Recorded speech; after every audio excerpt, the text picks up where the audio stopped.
Assalamualaikum warahmatullahi wabarakatuh. Selamat pagi anak-anak.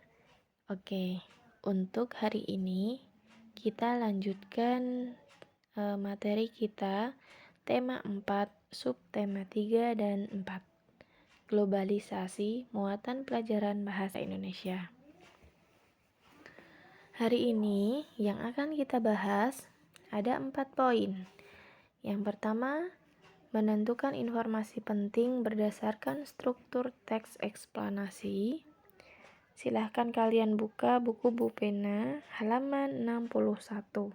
Di situ kita mulai pelajaran tema 4, subtema 3. Materi yang kedua yaitu melengkapi teks rumpang. Yang ketiga, menentukan kosakata baku dalam teks. Yang keempat, membuat gambar seri berdasarkan informasi suatu teks.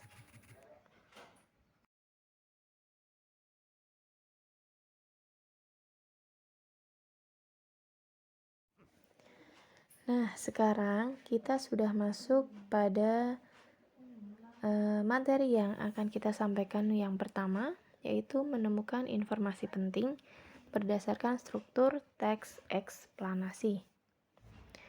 Sebenarnya, materi ini sama dengan materi yang sebelumnya mengenai informasi penting. Nah, tetapi yang dipakai di sini teksnya teks eksplanasi. Tentu kalian ingat bukan struktur eksplanasi itu yang bagaimana? Ya, kita ulang kembali mengenai struktur teks eksplanasi dibagi menjadi 3. Yang pertama, pernyataan umum. Yang kedua, deret penjelas. Yang ketiga, simpulan. Ketiga kategori ini harus ada di dalam teks eksplanasi. Nah, apa yang dimaksud dengan pernyataan umum? Pernyataan umum adalah suatu permasalahan inti yang akan dibahas. Ibaratnya itu suatu topiknya ya. Kedua, deret penjelas. Deret penjelas di sini berisi pernyataan pendukung, pernyataan fakta, dan informasi yang mendukung dari topik utama atau yang mendukung dari pernyataan umum. Yang ketiga, simpulan. Simpulan adalah hasil akhir dari uraian yang disampaikan pada bagian pernyataan umum dan juga deret penjelas. Di dalam paragraf, biasanya struktur ini terdapat pada tiap-tiap paragraf. Dalam artian, biasanya struktur ini sudah runtut. Misalkan paragraf 1 membahas mengenai pernyataan umum. Paragraf kedua membahas mengenai deret penjelas. Paragraf ketiga membahas mengenai simpulan. Nah, simpulan di sini bisa simpulan pembaca, maksudnya simpulan penulis maupun simpulan dari keseluruhan inti dari pernyataan yang ditulis. Silahkan kalian buka buku Bupena halaman 61. Di sini ada judul Indonesia sebagai penyuplai helikopter di dunia. Nah, ada 3 paragraf, di mana di setiap paragrafnya masuk ke dalam struktur teks eksplanasi dan biasanya runtut. Nah, kalian nanti bisa pahami intinya bacaan ini itu mengenai apa. Yang pasti, paragraf pertama adalah topik yang akan dibahas di dalam paragraf tersebut. Paragraf kedua merupakan pernyataan fakta-fakta yang ada yang mendukung dari pernyataan umum atau pernyataan pertama. Yang ketiga adalah uraian dari yang disampaikan dari pernyataan umum dan juga deret penjelas. Itu disebut dengan simpulan. Mudah bukan?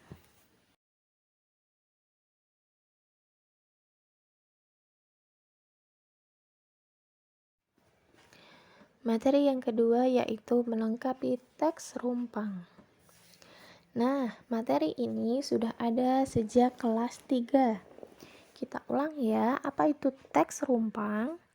Teks rumpang berarti ada bagian teks yang masih kosong, yang perlu kita isi. Itu disebut dengan rumpang ya. Kemudian, bagaimana langkah-langkah kita dalam melengkapi teks rumpang itu? Yang pertama, membaca teks dengan cermat. Kedua, temukan topik atau permasalahannya. Ketiga, perhatikan sebelum dan sesudah bagian yang rumpang. Keempat, lengkapi bagian rumpang dengan menghubungkan bagian sebelum dan sesudahnya. Kelima, pastikan kamu menggunakan bahasa Indonesia yang baik dan benar. Inti langkah-langkah ini adalah kalian membaca dengan sungguh-sungguh, kemudian gabungkan dari kalimat sebelum dan sesudah dari kalimat yang rumpang. Dikaitkan atau dihubungkan dengan kalimat yang sesuai, yang menggunakan bahasa Indonesia yang baku dan yang baik dan benar. Yang pasti di dalam mengisi dari kekosongan teks, kita harus melihat kata kalimat sebelum dan sesudahnya. Ustadzah rasa kalian bisa ya, insya Allah. Nah, kalian buka halaman 69. Kalian baca dengan cermat. Di situ ada teks rumpang, yang mana kira-kira kalian bisa nggak ngisinya. Nah, silahkan diisi ya. Tidak perlu difotokan ke ustadzah. Yang pasti kalian kerjakan dulu sebisa mungkin.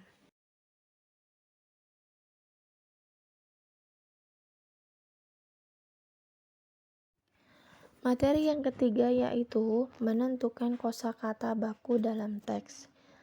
Nah, ini pun hampir sama dengan pertemuan sebelumnya. Disajikan sebuah teks, kita mencari kata yang tidak baku. Apabila ada kata yang tidak baku, silakan diganti dengan kata yang baku di dalam teks eksplanasi. Itu maksudnya ya.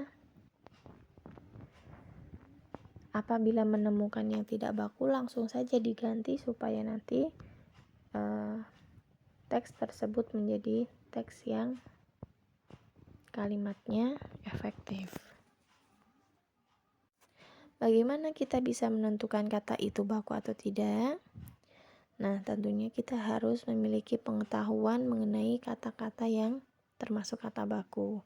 Apabila kesulitan, berarti kita harus banyak-banyak membaca dalam buku PUBI ataukah yang lainnya.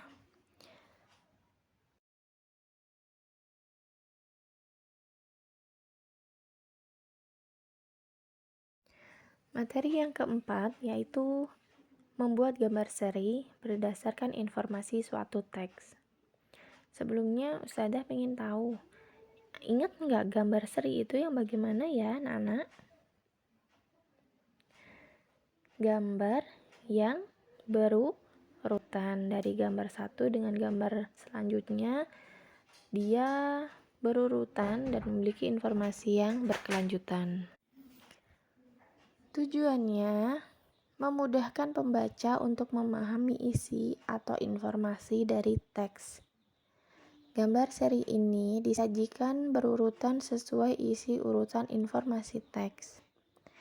Apabila gambar yang disajikan belum runtut, belum urut, anak-anak mengurutkan dulu baru nanti bisa mengetahui informasi yang ada pada teks tersebut.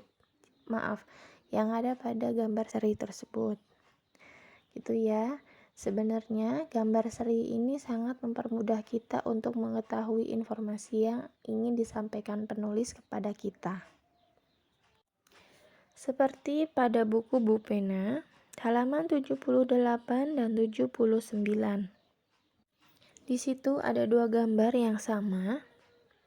Gambar 1 yaitu seorang perempuan dengan batik-batik yang ada. Kemudian gambar kedua masih sama, seorang perempuan dengan batiknya tetapi ada pengunjung di situ. Nah, orang ini sedang mengadakan pameran batik. Jadi, kita bisa mengambil informasi bahwa katakanlah Ani sedang mengadakan pameran batik misalkan di rukonya atau di tokonya. Itu sangat simpel sekali. Kemudian di halaman 79 ada 4 gambar di mana gambar itu belum urut. Nah, tugas kalian apabila menemukan gambar seperti ini diurutkan dulu supaya nanti kita tahu alur dari informasi itu dan poin pentingnya apa. Nah, itu ya. Nah, sekarang kita coba. Kira-kira urutan pertama pada gambar halaman 79 itu nomor berapa, anak-anak? Ya, nomor 4. Dari sehelai kain batik ya di situ. Kemudian nomor 5.